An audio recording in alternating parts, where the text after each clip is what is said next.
Tanong kita, kung halimbawa yung mama mo, ganun, namamulot lang siya ng basura, yun lang yung ikinabubuhay natin, ikakahiya mo ba yon?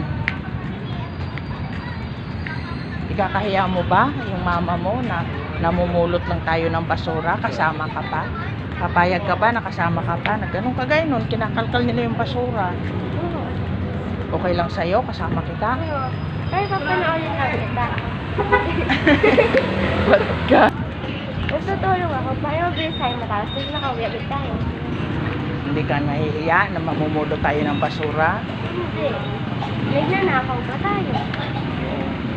Yun lang, gusto ko lang linawin sa iyo. Kagaya no, may nadaanan tayo na namamasura sila, mag-ina. Kasi nga, wala silang hanap buhay. Yun lang yung hanap buhay niya. Mag-ina sila? Oo, mag-ina yun nandun.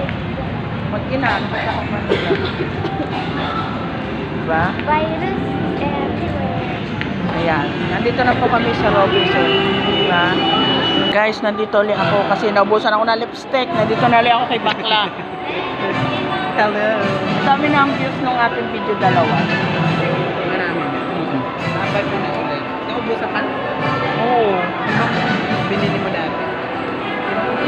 Wala? Magkana? Mas Ayan. mura siya. Hello po. Vice kas na rin. Nandito na naman ako sa kanya. Nawala na naman ako ng lipstick. Kita nyo, oh. Patingin nga ng view. Tingnan ko kung saan.